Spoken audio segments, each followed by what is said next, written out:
Anak-anaknya berkumpul semua mencari satu kesempatan untuk apa? Untuk memberi orang tuanya makanan yang enak. Kemudian setelah itu anak-anaknya diberkati satu-satu. Itu yang terjadi di masa tuanya Yakub. Berkatnya Yusuf menjadi 3. Ruben hanya dapat 1, tapi Yusuf dapat 3. Kenapa dapat 3? Karena anak Yusuf ada 2. Tapi Yakub bilang begini, anakmu yang 2 ini menjadi anakku juga. Sama warisannya dengan Ruben sebagai anak yang paling tertua. Kenapa bisa? Sekali lagi, karena Yusuf anak baik. Yusuf takut Tuhan, Yusuf taat orang tua. Mau diberkati? Taati orang tuamu, hormati orang tuamu, hormati Tuhan.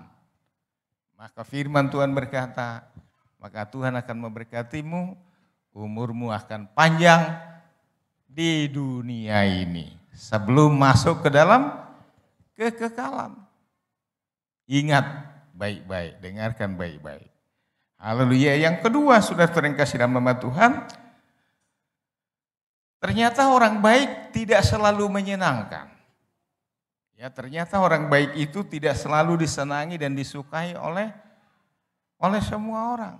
Buktinya Yusuf ini anak baik, takut Tuhan, taat orang tua. Tetapi ternyata dibenci oleh saudaranya sendiri. Sehingga dia dijual. Dijual menjadi apa? Menjadi budak. Dijual kepada pedagang Ismail, tapi kemudian pedagang Ismail menjualnya kepada Potifar, kepala istana Firaun. Dia menjadi budak dari anak kesayangan, anak mami, menjadi pembantu rumah tangga dari Potifar. Bayangkan, di rumah bapaknya dia senang-senang, sekarang dia harus menjadi babu, menjadi pembantu. Bukan karena dia jahat, tetapi sebaliknya, justru karena dia baik, dia benci kejahatan. Jadi memang tidak selamanya menjadi anak Tuhan itu aman dan sentosa, ya kan? Ya, pendeta itu tidak selamanya tidak apa namanya? Mungkin kalau disebut apa enaknya, apa susahnya, barangkali lebih banyak susahnya daripada enaknya. Ya. Nah, saudara yang kasih dalam nama Tuhan, dia dijual dalam pasal 39 kitab Kejadian ini, dia dijual kepada Potifar. Pasal 39, adapun Yusuf telah dibawa ke Mesir dan Potifar seorang Mesir pegawai istana Firaun, kepala pengawal raja, membeli dia dari tangan orang Ismail yang telah membawa dia ke situ. Kondisi yang pertama tadi di rumah ayahnya. Kondisi di rumah ayahnya baik-baik, aman, dia disayang. Tapi sekarang dia masuk dalam kondisi yang berikut, menjadi seorang pembantu. Dijual oleh saudara-saudaranya menjadi seorang pembantu, menjadi seorang budak di rumah orang Mesir.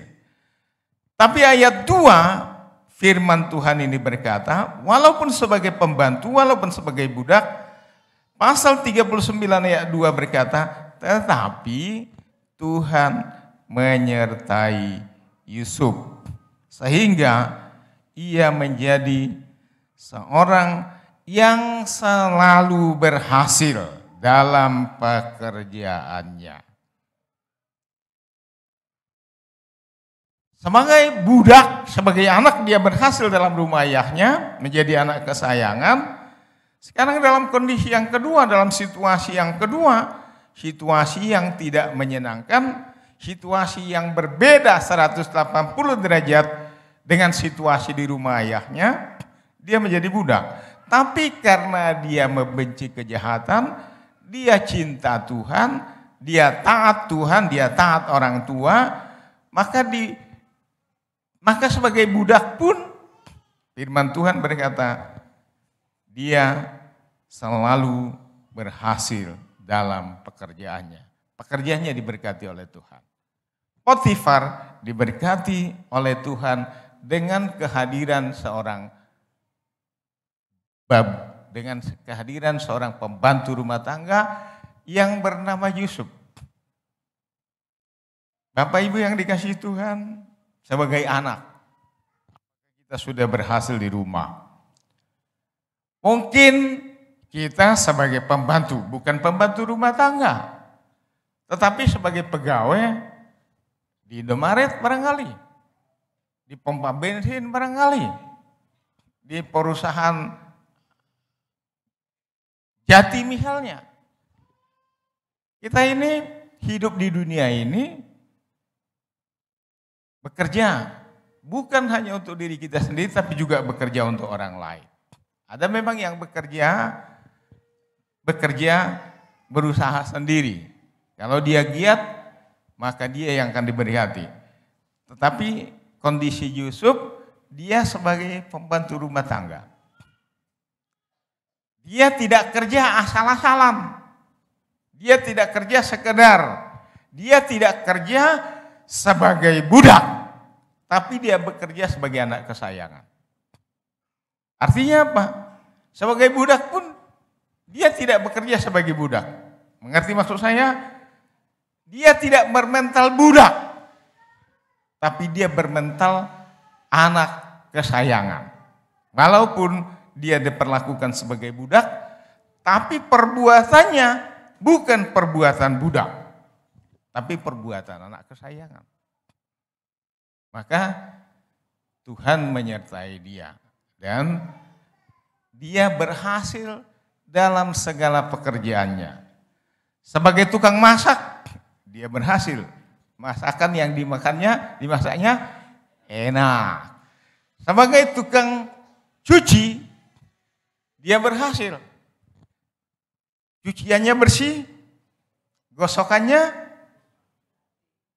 rapi, bisa motong mangga katanya. Sebagai tukang ngepel, dia berhasil. Lantainya licin, bisa dijilat. Amin. Coba lihat ke bawah lantai kita ini, udah bisa dijilat belum? Hah? Masih kurang bersih? Mari doakan yang membersihkan. Supaya lebih bersih dan diberkati oleh Tuhan. Amin? Iya. Maka sebagai apapun kita ini, di dunia ini, tentu tidak sama. Ada yang pegawai di kantoran, ada yang PKL. Apa PKL? Hah? Pedagang kaki lima, ada yang toke, ada yang anak buah, apa lagi?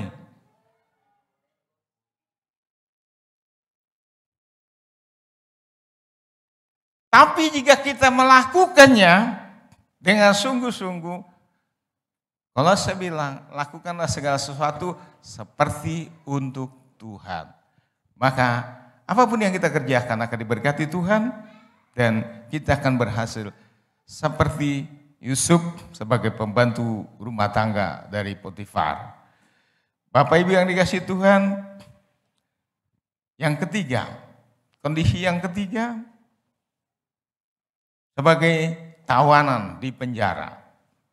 Pasal 39 ayat yang ke-20 sampai dengan 40. Sebagai tawanan dalam penjara. Ya. Ternyata di rumah Potifar, walau pekerjaannya sudah baik, sudah berhasil, Alkitab menjelaskan bahwa segala pekerjaannya berhasil, diberkati oleh Tuhan, keluarga Potifar menjadi semakin kaya dengan kehadiran seorang Yusuf. Tidak ada kurangnya, tidak ada cacatnya, tidak ada buruknya. Potifar sendiri melihat, mengalami, merasakan betapa kehadiran Yusuf itu begitu istimewa dalam rumah itu. Maka Potifar menyerahkan segala urusan di rumahnya. Istilahnya bukan Potifar yang menjadi kepala rumah tangga, tapi siapa? Yusuf yang menjadi kepala rumah tangga, Potifar yang menjadi kepala keluarga. Paham maksud saya? Yang ngurusi belanja, Yusuf. Yang simpan uang ke bank, Yusuf.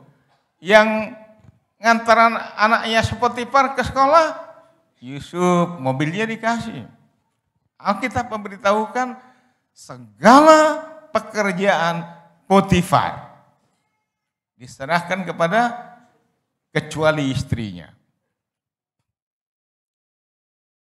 Dari mana tahu?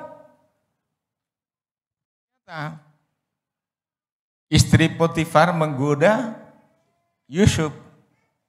Untuk apa? Untuk selingkuh. Ayolah katanya.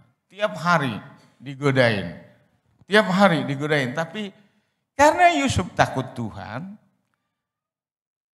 walaupun katanya istri Potifar merayu dari hari ke hari, dari pagi sampai malam, tapi Yusuf tetap tidak mau. Sampai bajunya ditangkap pun, lalu dia tinggalkan bajunya, dia lari keluar. Dan bajunya dipegang istri Potifar, dan itulah jalannya mengadukan Yusuf kepada suaminya. Lihat, itu orang Ibrani yang kau bawa ke sini menjadi pembantu katanya. Mau memperkosa saya. Sehingga Potifarnya mengamuk, dimasukkan di dalam penjara. Situasi ketiga yang dihadapi oleh Yusuf makin apa? Makin buruk, makin terpuruk dari seorang anak kesayangan menjadi seorang pembantu rumah tangga, sekarang menjadi seorang narapidana. Dipenjarakan bukan karena kejahatan, dipenjarakan bukan karena mencuri, dipenjarakan hanya karena dituduh melakukan pemerkosaan yang tidak pernah dilakukan. Sehingga dia harus dipenjarakan. Apakah Yusuf meronta-ronta? Apakah Yusuf berteriak-teriak? Tidak. Jalani saja. Pasal 40 Alkitab memberitahukan kepada kita, pasal 40 bahwa Tuhan menyertai Yusuf. Pasal 40 ayat yang ke-21 ya.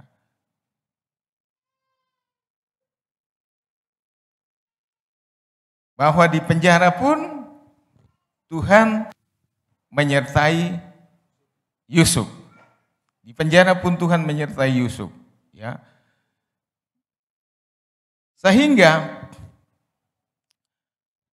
Alkitab memberitahukan kepada kita, Yusuf menjadi kesayangan dari kepala penjara. Yusuf menjadi kesayangan dari kepala penjara.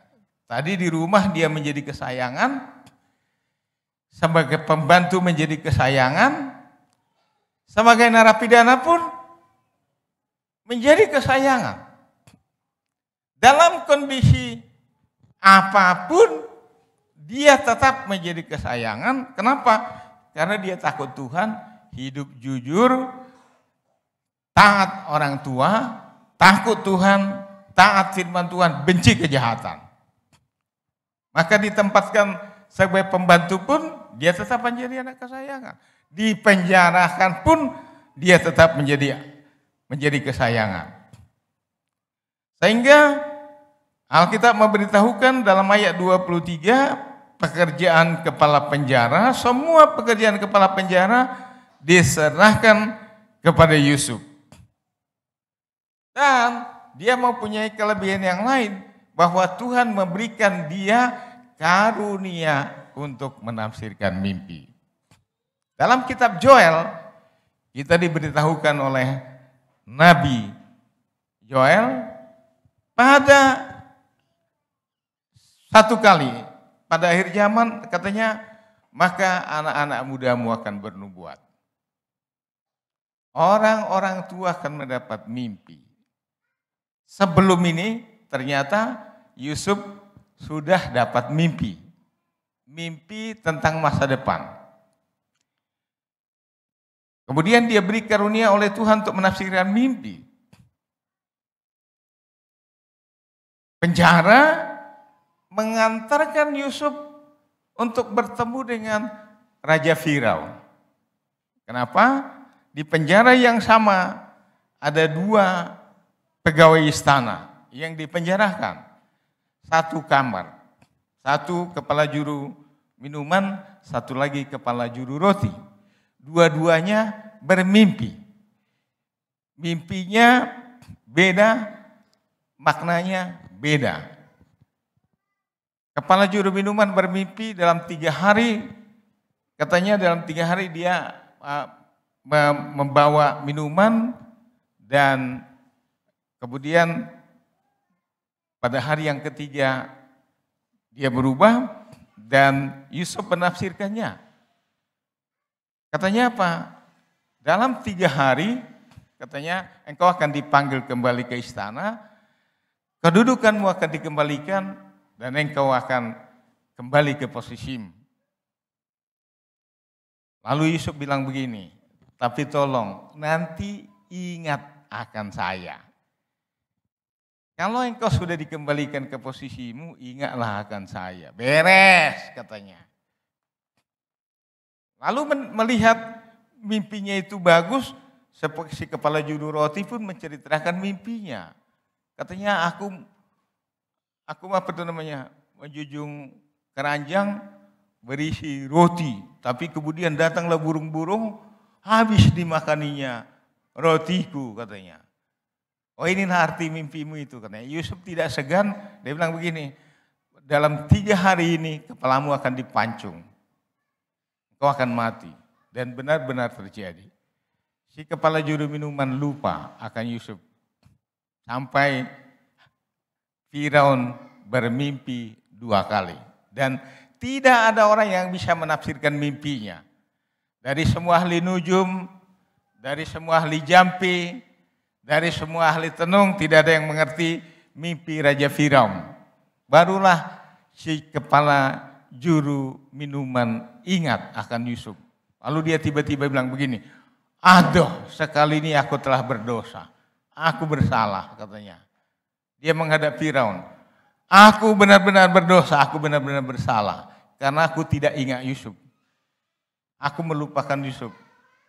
Seorang yang baik, seorang yang selalu berhasil, aku kok bisa melupakannya. Lalu kemudian Yusuf dipanggil dan menafsirkan mimpi Raja Firaun. Dan mimpinya menyenangkan Firaun. Dari dalam penjara, kemudian dia dari narapidana, kemudian dia diangkat dan dilantik menjadi Perdana Menteri. Seorang asing, budak belian, yang selalu disertai oleh Tuhan. Menjadi Perdana Menteri di Mesir. Di Indonesia untuk menjadi presiden ada undang-undangnya pasal 6 ayat 2 harus orang Indonesia asli. Jadi kalau bukan keturunan Indonesia asli jangan mimpi jadi presiden. Lalu ditambahkan tidak tertulis dalam undang-undang.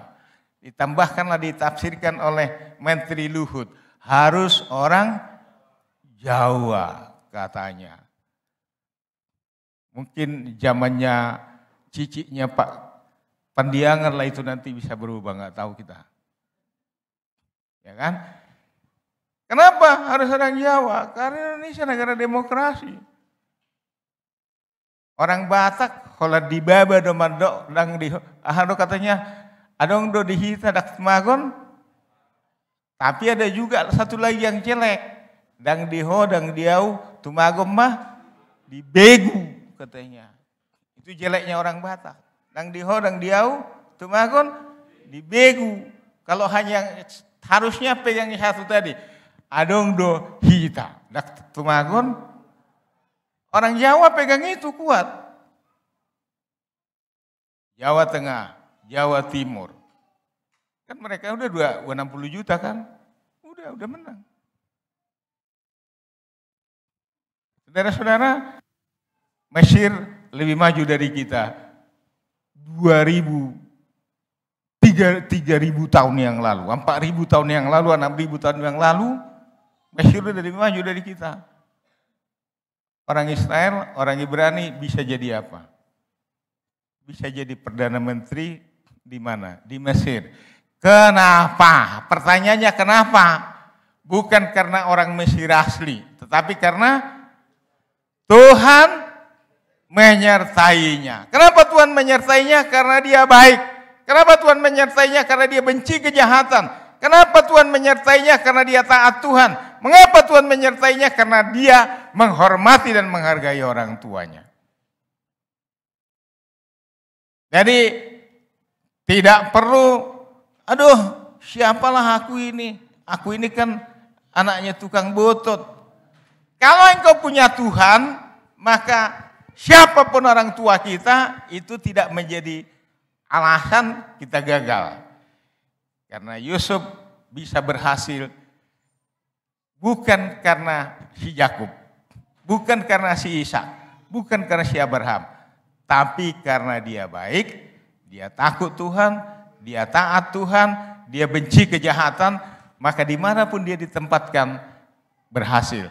Mutiara katanya dikubur dalam lumpur pun tetap mutiara. Yusuf adalah Yusuf dan dia tetap Yusuf, diberkati oleh Tuhan, berhasil dalam segala musim, berhasil dalam segala kondisi karena dia disertai Tuhan. Mengapa dia disertai Tuhan? Karena dia baik. Dia takut Tuhan, dia benci kejahatan, dia menghormati orang tuanya. Mari kita belajar kepada Yusuf, ya kan? Ingatlah orang tuamu. Dulu aku kira karena bapakku sangat keras dulu sama aku, tapi setelah saya pergi merantau saya sadar, andaikan bapakku tidak bikin begitu dulu, maka saya tidak akan berangkat merantau. Andaikan bapakku dulu tidak keras, maka saya tidak akan bisa menjadi seperti sekarang. Jadi saya bersyukur saya punya orang tua yang keras, ya kan? Amsal berkata, jangan katanya memanjakan anak, karena dia akan menjadi orang yang gagal kalau dimanjakan. Tapi juga bukan keras dengan tidak beralasan. Bapak Ibu dikasihi Tuhan, hari ini kita belajar dari seorang tokoh Yusuf yang sukses dalam segala keadaan. Bukan karena bapaknya, bukan karena opungnya, tapi karena Tuhan. Tuhan akan memberkati kita jika kita belajar mentaati Tuhan. Kita belajar membenci kejahatan, hidup dalam kejujuran, hidup dalam kekudusan. Tuhan Yesus memberkati kita semua. Mari kita bangkit berdiri. Katakan kepada Tuhan, Engkau ada bersamaku dalam segala musim, dalam segala keadaan. Ketika aku mengasihi Tuhan, ketika aku membenci kejahatan, ketika aku menghargai orang tua, maka Tuhan akan selalu bersamaku dimanapun, kapanpun, dalam kondisi apapun. Haleluya.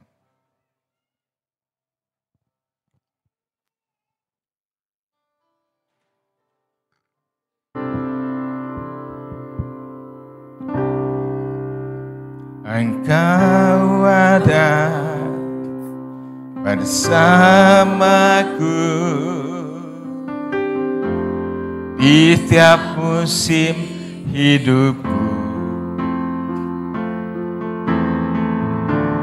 Tak pernah kau biarkan ku sendiri di kekuatan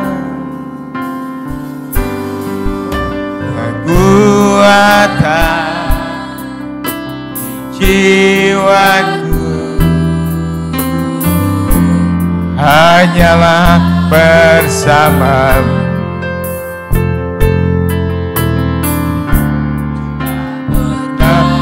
Ku ragukan kasih bersamamu Tuhan, bersamamu Bapa. Ku lewati semua perkenanmu ya, teguhkan Engkau yang bertindak, yang bertindak, memberi pertolongan.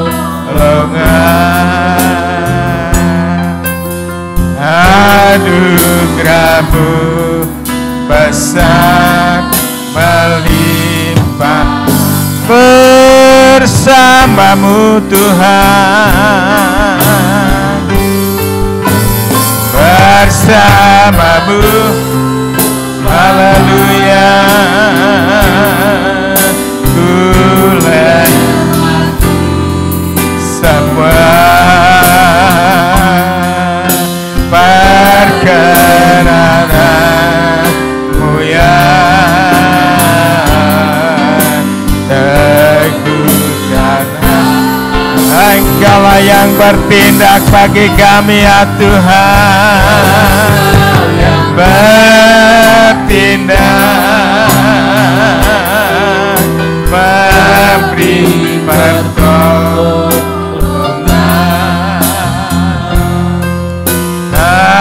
Anugerahmu besar melimpah.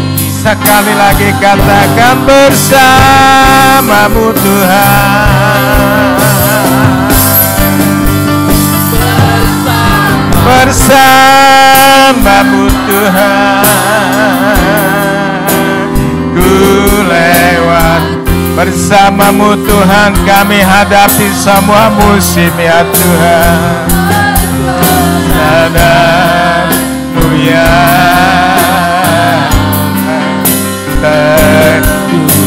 Engkau yang meneguhkan hati kami ya Tuhan.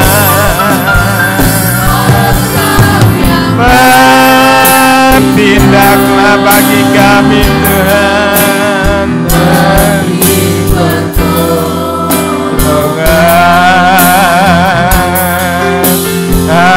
Anugerahmu besar melimpah.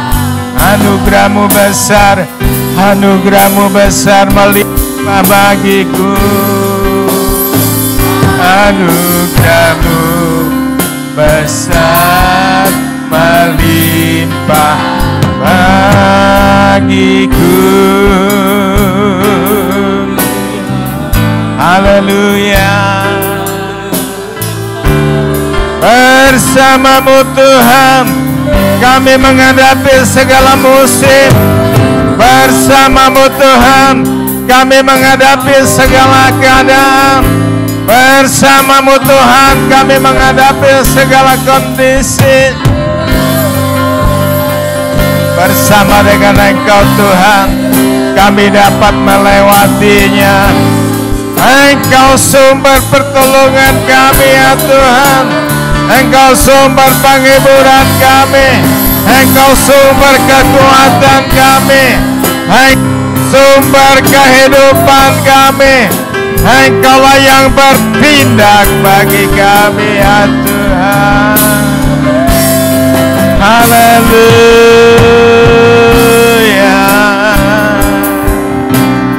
haleluya, haleluya, haleluya. Bersama dengan Engkau Kami akan berhasil dalam segala musim. Bersama dengan Engkau kami akan melewati segala pancaroba kehidupan ya Tuhan. Haleluya.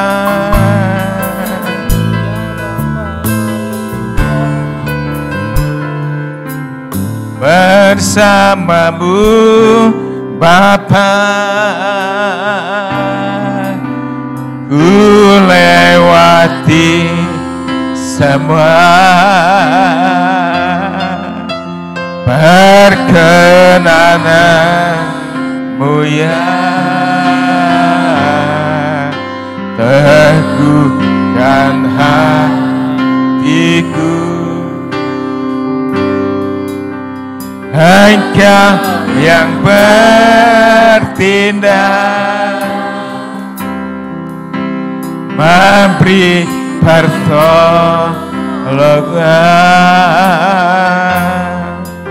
anugerah-Mu besar melimpah bagi. Mungkin ada di antara kita yang sedang menghadapi persoalan yang berat, menghadapi pergumulan yang berat, menghadapi kondisi-kondisi yang sukar. Tapi hari ini firman Tuhan berkata kepada kita akan dapat melewati semuanya. Kita akan dapat mengatasi semuanya. Bila kita belajar meniru Yusuf yang membenci kejahatan, mencintai Tuhan, mentaati Tuhan, menghormati orang tua. Mari kita semakin menghormati Tuhan, menghormati orang tua kita, hidup dalam kekudusan dan kejujuran. Dimanapun kita berada, maka Tuhan akan menyertai kita. Tuhan akan memberkati kita. Tuhan akan membuat kita berhasil dalam segala pekerjaan kita. Terima kasih Tuhan, kami datang di hadapan. Engkau tahu hati kami, Engkau tahu rindu kami, Engkau tahu kondisi kami Tuhan. Kami datang di hadapan hadirat Tuhan menyerahkan hidup kami. Menyerahkan semua pergumulan kami, menyerahkan semua masalah kami Tuhan di dalam tangan Tuhan. Engkau ambil alih, Engkau yang bertindak bagi kami, oleh karena kasih-Mu dan anugerah-Mu bagi kami Tuhan. Terima kasih Bapa, terima kasih Tuhan. Jamah setiap umat-Mu yang datang hari ini, biar mengalami kasih Tuhan, menerima karunia dari Tuhan, karunia spasial yang memulihkan kami, menyegarkan kami Tuhan, menguatkan kami, memberkati kami Bapa dalam segala musim, dalam segala keadaan. Haleluya, jika selama 2 tahun lebih kami telah berhasil menghadapi COVID-19, maka kami juga siap Tuhan untuk menghadapi kegelapan yang akan terjadi dalam tahun-tahun depan. Bila Tuhan bersama-sama dengan kami. Bila kami hidup dalam kekudusan, hidup dalam kejujuran, takut akan Tuhan, menghormati Tuhan, dan menghormati orang tua. Terima kasih Tuhan, berkat-Mu atas kami Bapa. Haleluya, haleluya. Marilah tadahkan kedua tangan-Mu, bukalah hati-Mu, terimalah berkat dari Tuhan, yang adalah sumber dari segala berkat dan pertolongan. Haleluya, Tuhan menghadapkan wajahnya kepada kita dan memberkati kita. Tuhan menyinari kita dengan wajahnya dan memberi kita kasih karunia. Tuhan menghadapkan wajahnya kepada kita dan memberi kita damai sejahtera, sukacita dan pengharapan yang teguh. Dalam nama Tuhan Yesus kami terima berkat-Mu ya Tuhan. Sama-sama kita berkata, amin. Silahkan duduk saudara-saudara dikasih Tuhan. Haleluya. Hari ini adalah minggu terakhir di bulan November. Minggu depan kita akan masuk dalam bulan Desember, musim Natal. musim bahagia dan musim yang menyenangkan bagi orang percaya. Haleluya. Biasanya kalau kita lagi bahagia maka kita suka pesta-pesta. Amin. Amin. Kita akan masuk ke dalam pesta-pesta Natal ya. Nanti tanggal 1 sudah ada yang Natal. Tapi di gereja kita ini nanti Natalnya dimulai dengan tanggal 10 oleh remaja dan kaum muda. Kemudian dilanjutkan tanggal 14 Natal sekolah. Tanggal 18 Natal sekolah minggu. Kemudian 24 Natal kita semua bersama. Dan tanggal 25. Nah saudara-saudara jemaat yang dikasihi Tuhan, mari kita memeriahkan, menyemarakkan hari Natal ini dengan hati yang bersih, dengan hati yang bersukacita, dan juga memeriahkannya dengan pemberian-pemberian, persembahan kasih untuk perayaan Natal. Ya, beri maka kita akan diberi, beri banyak maka Tuhan akan memberi kita banyak. Tuhan Yesus memberkati kita semua. Mari kita persiapkan persembahan kita untuk Tuhan. Haleluya, semua diberkati Bapak Ibu Saudara. Amin. Kita akan memberi persembahan kita pada hari ini. Nanti sebelah kiri saya terlebih dahulu, sebelah kanan lanjutkan. Haleluya. Kita memberi dengan sukacita kepada Tuhan.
Hadapan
Terima kasih Bapak Ibu persembahannya. Tuhan Yesus memberkati. Sampai jumpa minggu depan. Haleluya. Yang harum dan sejati di hadapan tatamu, oh, Yesusku, terimalah korban syukurku ini yang mengalir di hatiku sebagai persembahanku. Terima kasih, Tuhan Yesus memberkati. Shalom.